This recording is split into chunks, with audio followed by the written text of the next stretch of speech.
Anniversario della fondazione dell'Arma Benemerita, alle 19 cerimonia nella Valle dei Templi.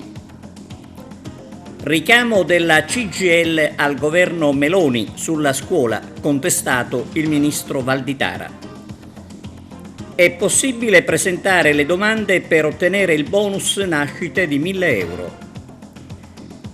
Controlli della polizia nelle aziende agricole ed allevamenti in provincia di Agrigento. Per lo sport, la nuova Acragas, parla Francesco Nobile.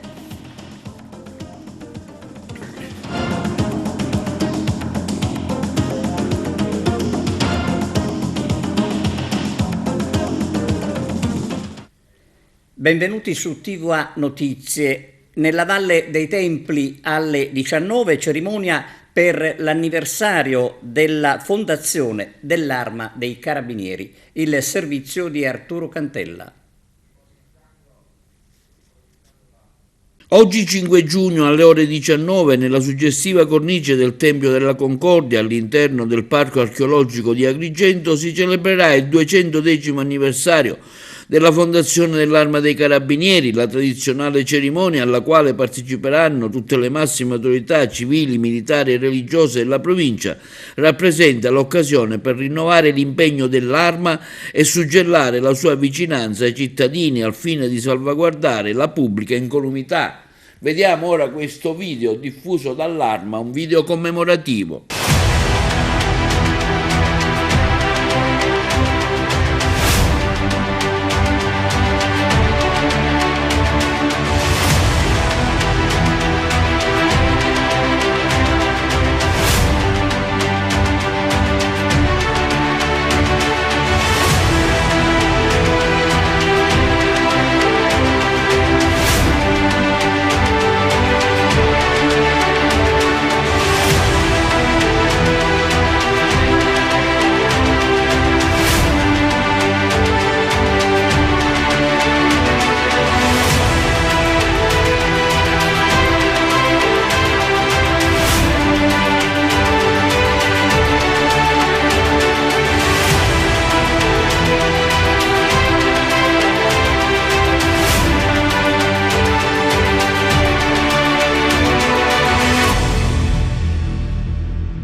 Fedeli nei secoli, l'Arma dei Carabinieri sempre presente in prima fila, nelle grandi città e nei piccoli paesi.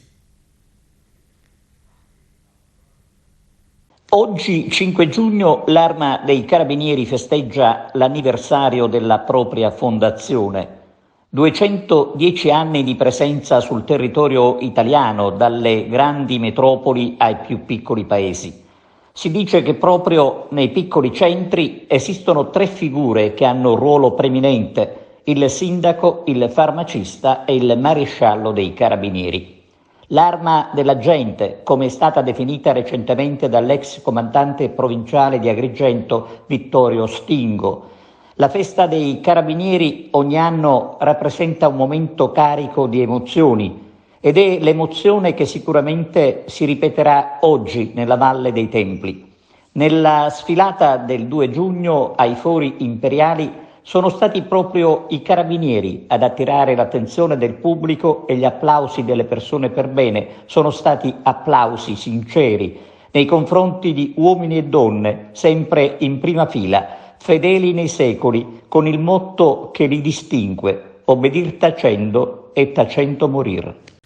Allarme della CGIL sulla scuola, chiamato in causa il governo Meloni, che proprio sulla scuola sembra abbia dato carta bianca al ministro Valditara. Arturo Cantella.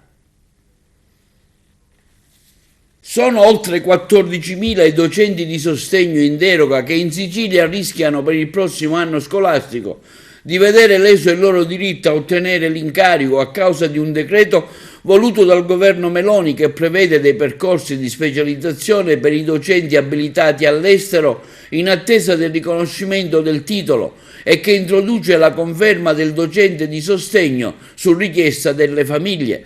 Ad affermarlo è Adriano Rizza, segretario FLC CGIL della Sicilia, commentando il decreto del governo pubblicato nella Gazzetta Ufficiale.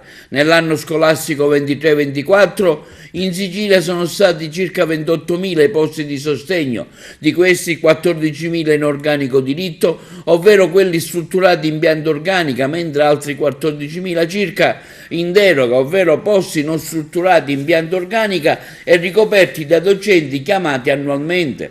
L'apertura ai docenti abilitati all'estero, aggiunge Rizza, oltre che apparire con una marchetta elettorale, è di fatto una sanatoria di percorsi di specializzazione sicuramente controversi, mentre siamo convinti che il provvedimento sulla conferma del docente di sostegno su richiesta delle famiglie sia palesemente incostituzionale, nei confronti di entrambi ci opporremo in tutte le sedi politiche e giuridiche per tutelare i diritti dei lavoratori. Il governo, conclude il segretario FLC della CGIL Regione Sicilia Rizza, piuttosto che trovare soluzioni improvvisate e discutibili sul piano formativo che della legittimità, si preoccupi di avviare una seria programmazione dei fabbisogni, dei percorsi di specializzazione, rispettosa delle prerogative dei docenti e degli studenti e delle loro famiglie.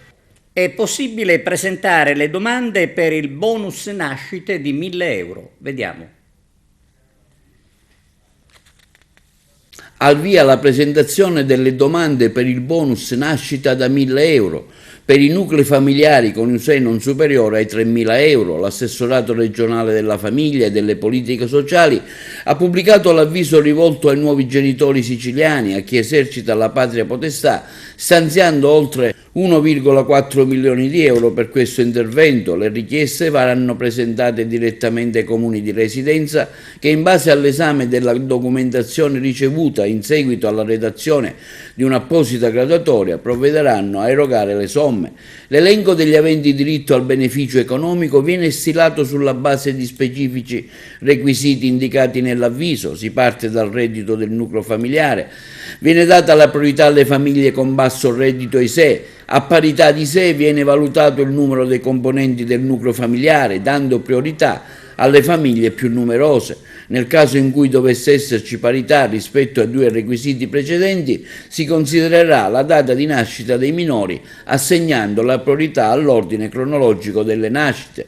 Per presentare la richiesta del bonus nascita è necessario che uno dei due genitori o uno dei soggetti esercenti la potestà parentale possieda i requisiti di cittadinanza italiana comunitaria, oppure, in caso di soggetto extracomunitario, titolarità di permesso di soggiorno, residenza in Sicilia al momento del parto o dell'adozione. Nel caso in cui si tratti di soggetti in possesso di permesso di soggiorno, residenza nel territorio siciliano da almeno un anno al momento del parto, nascita del bambino in Sicilia. In seguito all'approvazione della graduatoria si procederà quindi all'assegnazione dei bonus nascita fino a esaurimento delle somme disponibili. Nel caso in cui si rendessero disponibili ulteriori risorse economiche, anche a carico di altri fondi nazionali, l'assessorato regionale alla famiglia ha annunciato che si procederà allo scorrimento dell'elenco degli aventi diritto. Le richieste andranno presentate all'ufficio servizi sociali del comune di residenza e devono essere redatte su specifico o modulo di istanza insieme all'avviso disponibile sull'assessorato regionale alla famiglia. 4.000 euro della Caritas a supporto delle famiglie bisognose. In occasione della Quaresima appena trascorsa, la Caritas diocesana ha ricevuto dalle comunità parrocchiali una somma di circa 4.000 euro che è stata devoluta al fondo a sostegno del progetto Casa e Lavoro per le famiglie in condizioni di disagio, in particolare verso coloro che non possono permettersi di pagare l'affitto. Le parrocchie hanno contribuito a una raccolta fondi per aiutare queste famiglie, promuovendo una comunità più coesa e inclusiva. Quanto raccolto nelle settimane quaresimali è stato consegnato al vescovo Monsignor Antonino Raspanti. La raccolta della Caritas diocesana a favore dei poveri è un'iniziativa importante che mira a supportare coloro che si trovano in situazioni di bisogno nella comunità locale. La carità si fa concreta. Con la colletta della Quaresima di carità intitolata casa e lavoro, la nostra diocesi ha dato risposta e ha reso manifesto quello che è la sensibilità delle nostre parrocchie. Una sola Caritas, perché le parrocchie possono diventare un tutt'uno nelle loro Caritas parrocchiali. La nostra colletta è servita anzitutto per pagare gli affitti, perché sempre più persone vengono con la difficoltà di affrontare il pagamento mensile delle affittualità della casa, e in più ci stiamo spendendo con alcune aziende del territorio per effettuare delle borse lavoro, perché noi crediamo che la difficoltà va superata mettendo in gioco la persona che sta attraversando un momento difficile. È il luogo dove l'uomo trova la sua dignità più alta, è proprio quella del lavoro. E allora mi auspico, in un tempo come quello che stiamo vivendo, in cui si corre sempre e si è sempre distratti per arrivare ad altre finalità, quello invece di fermarsi e pensare che dinanzi a me c'è un mondo che mi attende e ci attende. E allora, come Caritas, ecco, questo momento diventa un momento di fermarci per pensare alla solidarietà. Non ci sono solo io, ma gli altri che vivono insieme a me. E allora grazie alle parrocchie che ogni giorno danno il loro contributo concreto tra le loro mura, ma che si sono fatti interpreti di un progetto più grande, che è quello della diocesi. Veniamo alla cronaca. Controlli di aziende agricole ed allevamenti dell'Agrigentino da parte della Polizia di Stato di Agrigento. Arturo Cantella.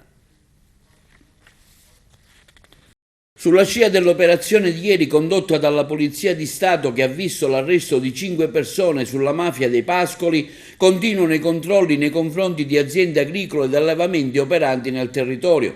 Contestualmente all'esecuzione di una misura cautelare disposta dall'autorità giudiziaria di Palermo, la Polizia di Stato ha proceduto a una serie di perquisizioni di iniziative a carico dei soggetti ritenuti contigui agli arrestati, nonché a molteplici mirati controlli di natura veterinaria e igienico-sanitaria nei confronti di aziende agricole e di allevamenti operanti sul territorio giugentano di Santa Margherita del Belice, Montevago, Sambuca di Sicilia, condotti dalla Questura di Agrigento con il supporto dei reparti di prevenzione crimine della Polizia di Stato, del Dipartimento Attività Sanitarie e Osservatorio Epidemiologico di Palermo, Agrigento e Trapani. Le verifiche hanno riguardato in particolare controlli sanitari in 4 stabilimenti di ovini, 2 caseifici, un locale deposito latte nel comune di Santa Margherita del Belice. Al riguardo i medici veterinari, supportati costantemente dai poliziotti del Servizio Generale Operativo della Sisco di Palermo e delle squadre mobili di Agrigento e Palermo, hanno constatato all'interno di uno degli ovili monitorati la non corrispondenza tra la consistenza dei capi registrati nella banca dati nazionale delle anafiche zootecniche e l'effettivo numero di capi presenti, essendo risultati assenti circa 40 animali adulti e rilevata la presenza di 100 ovini di età superiore ai 6 mesi non identificati e 30 con identificazione incompleta. Inoltre, all'interno di un altro allevamento di ovini, i veterinari hanno accertato che il sito dove erano presenti gli animali non risulta essere censito in BDN con regolare numero di registrazione, non avendo la proprietaria dell'allevamento richiesto alcuna registrazione del codice di pascolo al di fuori della sede aziendale. Ancora, all'interno del medesimo ovile è stata rilevata la non corretta identificazione di circa un centinaio di capi. Pertanto i veterinari hanno disposto un immediato blocco dei movimenti da e verso l'attività. Analogamente all'esito di un controllo a carico di un'azienda sita ad Agrigento, il personale veterinario ha riscontrato la presenza di 53 capi di ovini provvisti del cosiddetto documento di accompagnamento. Pertanto ha predisposto il blocco immediato dei loro movimenti fino alla risoluzione delle non conformità riscontrate. L'attività di iniziativa si innesta in una più ampia azione di contrasto coordinata dalla SCO della Polizia di Stato contro l'ingerenza criminale nel settore agropastorale e nella filiera agroalimentare, anche a tutela della sanità pubblica. Il sindacato dei poliziotti commenta l'operazione antimafia della squadra mobile di Agrigento. Sull'operazione di ieri, che ha visto 5 arresti della mafia dei pascoli nella zona di Santa Margherita del Belice, Interviene il segretario nazionale del sindacato MP, Movimento dei Poliziotti Democratici e Riformisti, della Polizia di Stato, affermando come l'operazione di polizia giudiziaria con l'emissione di 5 custodie cautelari ha fatto luce sul controllo e la gestione illecita delle attività agropastorali nei paesi di Santa Margherita del Belice, Montevago, Sambuca di Sicilia fino a Contessa Entellina in provincia di Palermo, segno inequivocabile della presenza delle istituzioni. La mafia rurale è sempre apparsa la più insidiosa e pericolosa, ma tutto si può sconfiggere, specialmente se c'è la collaborazione da parte di chi è vittima delle minacce di questi soggetti, paragonabili a parassiti della società produttiva e onesta di questa terra. La Polizia di Stato per il sindacato MP è al servizio dell'agente H24 con interventi mirati rispetto alle gravità delle denunce che i cittadini sentono di voler rappresentare. Nel 2024 nessuno deve subire l'aggressione mafiosa, la compiacenza e complicità, l'omertà e complicità. Occorre reagire con fermezza perché lo Stato c'è. La Polizia di Stato non ha mai abbassato la guardia nei confronti del crimine, sia esso organizzato che comune. La gente deve fidarsi delle istituzioni e collaborare. Nessuno deve voltarsi dall'altra parte facendo finta di non sentire o di non vedere. Ognuno di noi ha l'obbligo civile e morale di fare la propria parte, se deve sentire forte in sé l'obbligo di denunciare i criminali e, se le condizioni non lo permettono, anche in forma anonima. Tutto può servire per aiutare l'azione costante delle forze di polizia. Non ci stancheremo mai di ripetere in tutte le sedi opportune che l'attività antimafia si fa con i fatti e non solo con le parole. Truffa sull'ecobonus, coinvolti 4 persone, il servizio da Messina.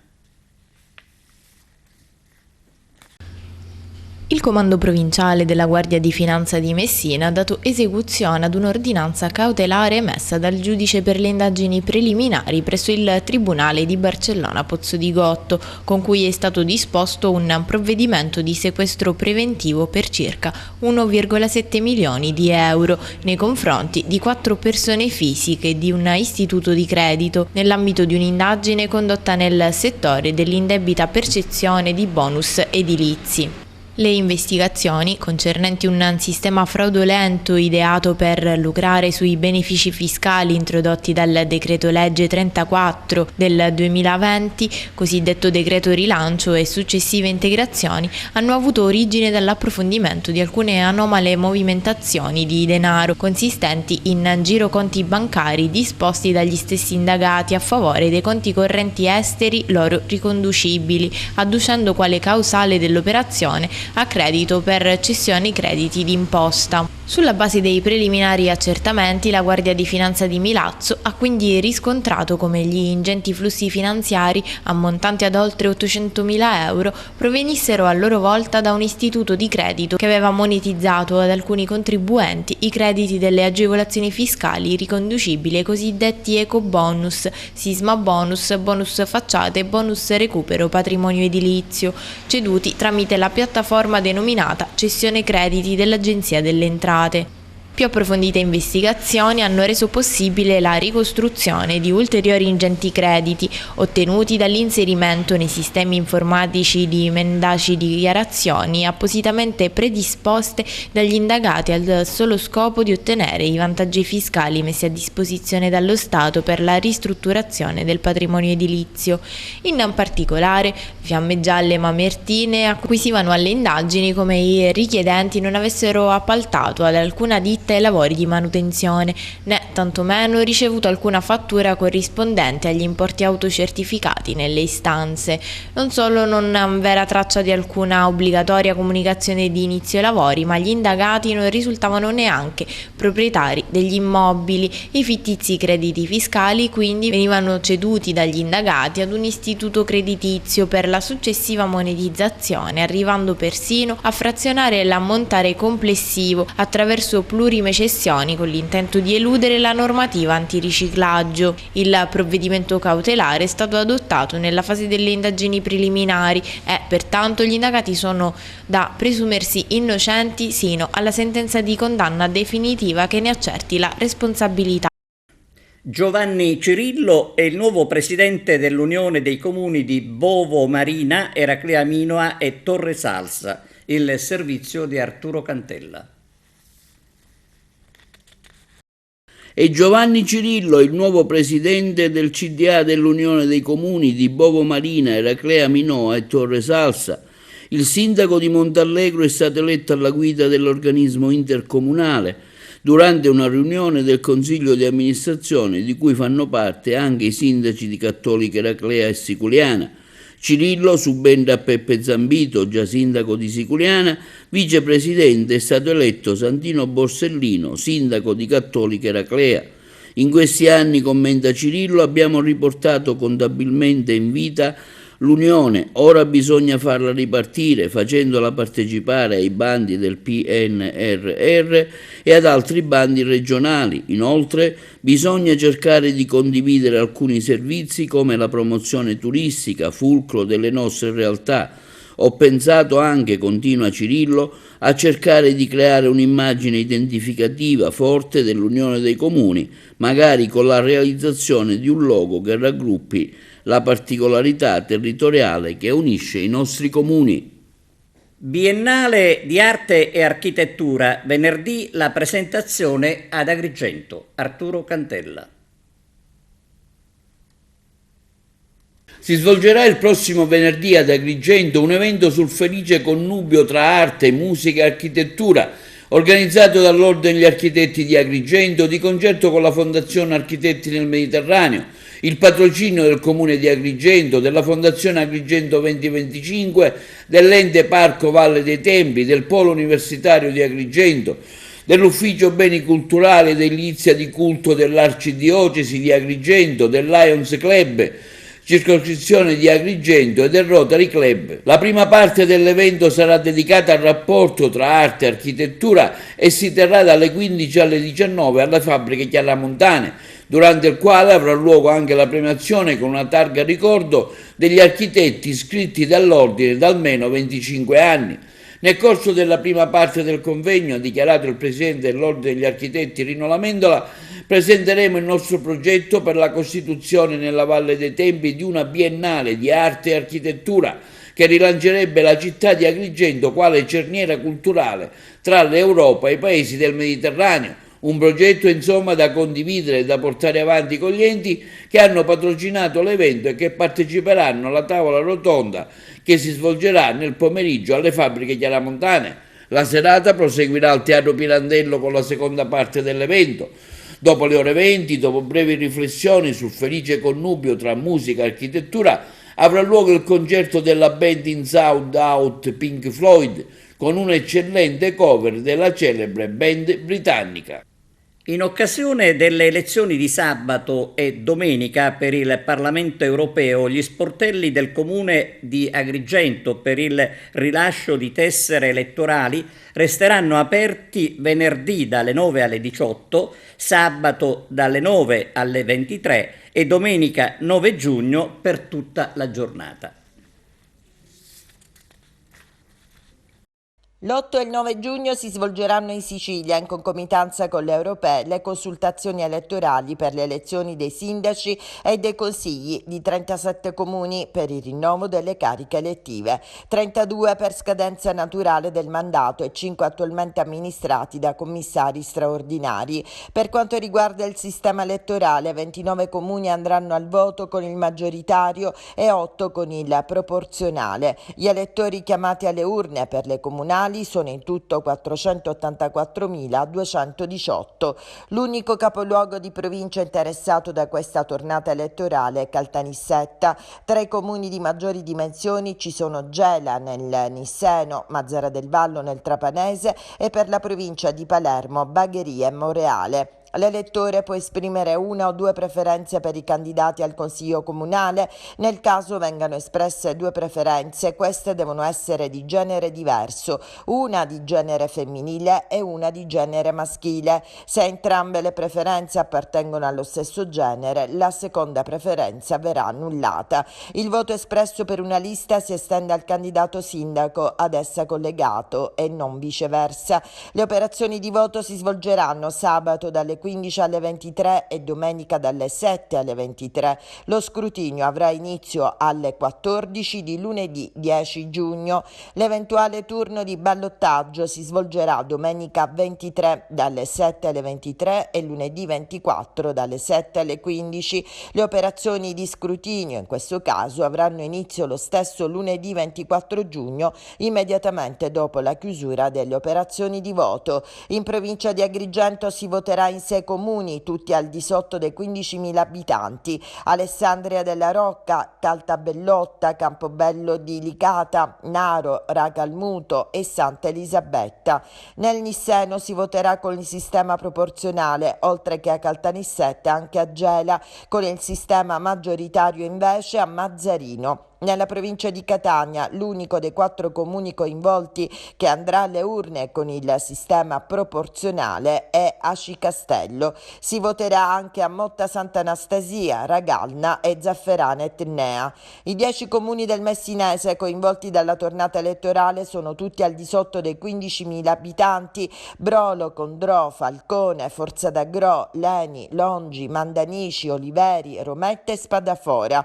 In provincia di Palermo si voterà per il rinnovo di 9 amministrazioni con il proporzionale a Bagheria e Monreale, mentre con il maggioritario a Bonpietro, Borgetto, Corleone, Palazzo Adriano, Rocca Mena, Cinisi e San Mauro Castelverde, gli ultimi 2 attualmente amministrati da commissari straordinari. Nel siracusano si voterà solo a Pachino, attualmente commissariato con sistema proporzionale. In provincia di Trapani, comuni al di sopra dei 15.000 abitanti coinvolti saranno Castelvetrano e Mazzara del Vallo. Si voterà invece col maggioritario a Salaparuta e Salemi. E siamo allo sport, calcio, il futuro dell'Acragas con l'intervento di Francesco Nobile. Carmelo Lentini. Ci sono anche delle novità importanti sotto il profilo organizzativo e tecnico della futura Acragas. Il DS Peppe Camaratas ci anticipa che entro questa settimana verrà scelto il nuovo tecnico biancazzurro. Addio dunque a Marco Coppa. Si sta lavorando ad una rosa di 3 validi tecnici e con il prescelto si formerà la nuova rosa. Direttore sportivo Peppe Camarata, allora ci sono tutte le premesse affinché si possa finalmente alzare quella famosa asticella e presentare in ascita di partenza un gigante altamente competitivo. Le novità sono tante e diciamo che finalmente si riesce a fare un po' di gruppo.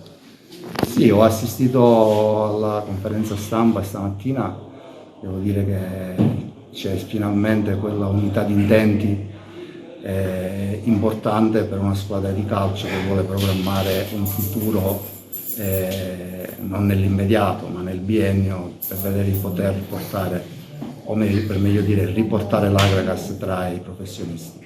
Perciò si inizia a lavorare in maniera più serena e penseremo adesso al campo, come si può dire, a fare arrivare quei profili che mancano per puntellare la nostra rosa ed individuare il nuovo allenatore che penso che per fine settimana si potrebbe chiudere il cerchio.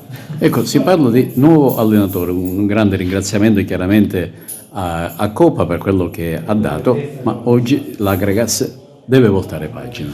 Assolutamente sì, Coppa e tutto lo staff tecnico hanno fatto un lavoro egregio, hanno fatto un grande lavoro, il mister ha interpretato alla grande il compito che gli era stato affidato, raggiungendo la salvezza con 1 mese e mezzo di anticipo, però si sa che nel calcio tante volte quando finiscono le stagioni poi tra proprietà e tecnico se ci si confronta e magari si capisce che è meglio che le strade si dividano, non vuol dire che se si dividono le strade è perché l'allenatore abbia fatto male, perché tra le altre cose nel caso di Coppa i fatti dicono che ha fatto un grande lavoro.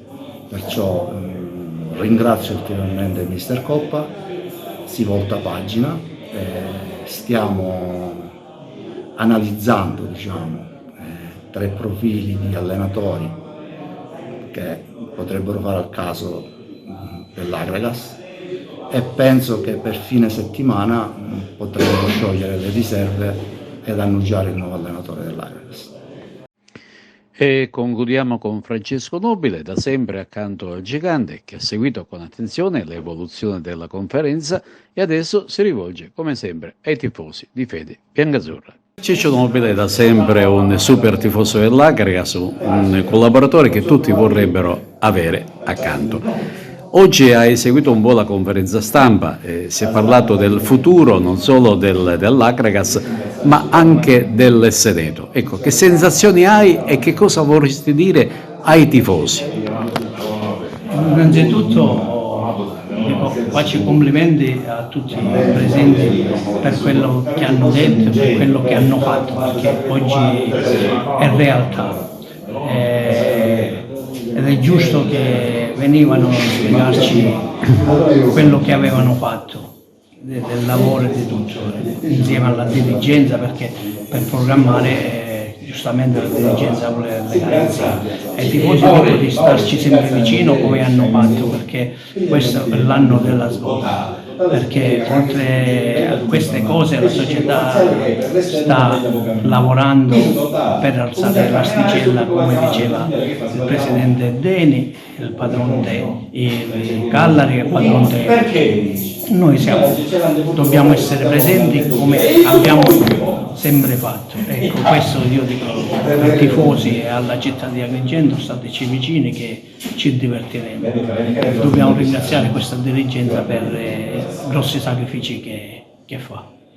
Grande soddisfazione e siamo davvero felici di poter ospitare la Coppa Davis qui a Palermo con un programma fitto di incontri. Abbiamo oggi il Teatro Massimo, poi avremo ogni giorno nei principali circoli della città l'esposizione della Coppa, che per noi è un motivo di vanto, come dicevo. Il tennis è in forte crescita, in grande ascesa, per noi è importantissimo sostenere questo sport che è in ascesa, con la possibilità di mettere a disposizione tutto quello che possiamo come amministrazione comunale per farlo crescere sempre di più. Avere qua la Coppa Davis, poterla guardare da vicino, toccarla, è sicuramente una grandissima soddisfazione per tutti gli appassionati e anche i non appassionati di questa disciplina, perché rappresenta una vittoria non solo della nazionale che ha conquistato in campo questa Coppa, ma il successo di tutto un movimento della nostra federazione che sta crescendo anno dopo anno con risultati veramente straordinari. Sinner sicuramente è la nostra punta di diamante, ma dietro a Sinner ci sono tanti ragazzi che stanno venendo fuori, questo significa che la nostra federazione sta lavorando bene. C'è un gruppo di ragazzi italiani che si sta facendo rispettare in campo internazionale e noi siamo veramente contenti di questo successo della nostra federazione. Bene, è tutto, grazie per la vostra attenzione e arrivederci.